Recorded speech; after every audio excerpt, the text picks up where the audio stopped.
Okay, so I just seen the Thor Love and Thunder trailer, first time showing Gorr the God Butcher. Not only was I getting excited over the trailer, but I was also thinking about a what if scenario. So for me, my what if theory was that what if Thanos and Gorr the God Butcher have actually crossed paths before? After Gorr prayed to the gods to save his family, and none of the gods answered his prayers and his family died, the planet blew up or whatever may have happened that we're gonna find out in the Thor movie. He then starts visiting other planets, and during his journey he encounters Thanos, who at the same time also lost his entire planet based on the food shortages or whatever else that was happening on the Titan planet. Thanos also prayed to his planet's gods to save and answer his prayer to help him with his people, even though everyone ignored him and his ideas.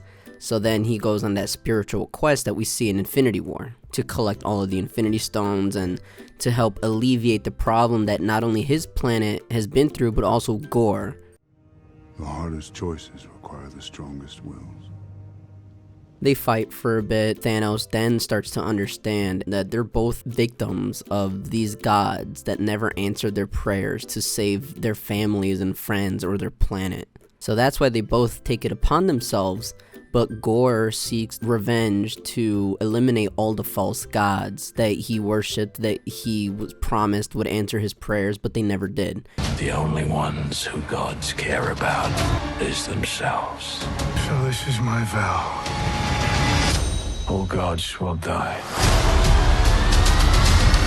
Meanwhile, Thanos is on the same mission, but to alleviate people of the struggle of a celestial bursting through the grounds or people losing all of their limited amounts of food, water, resources, whatever. I think they both realize that it's not enough to just grow more trees, grow more grass, whatever, to just double the amount of supplies and resources, because then it's gonna push more people into these industries to start selling those resources, to start scrapping those resources. If you see the planet Sakaar, there was so much garbage, metal, scraps. Even if they were given more resources, I'm pretty sure the people of the universe would have just thrown them away anyway, which in Star Wars, honestly, blowing up like 3 Death Stars, they're planet-sized metals. That is a lot of resources. That is an immense amount of waste and a shit ton of money just gone. Meanwhile, Gorr decided to stay out of Thanos' way. They had an understanding that they were both betrayed, they were just both thrown away, casted aside, but he's gonna go kill the gods instead and get rid of them so that they're no longer praised,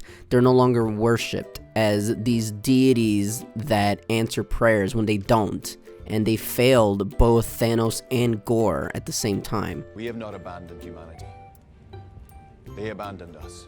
We simply trust our avatars to carry out our purposes without calling undue attention to ourselves, not like some of us. So I absolutely believe that Thanos and Gorr the God Butcher has crossed paths, and that's my theory. Thought the trailer was badass. I really wish they wouldn't have shown his face yet until the movie. I thought he was gonna have like those weird Ahsoka Tano like tentacles for the back of his head, but I mean, he just looks like a cooler version of Voldemort. Let's just be serious. It would be really cool. Does it make a lot of sense? Probably not. Are there plot holes? Maybe. But for me, that's just been in my head because I watched the trailer right now, and I'm just like, that would be interesting. Also, I paused on this frame, but there's a tattoo of a banana on Thor's back? What?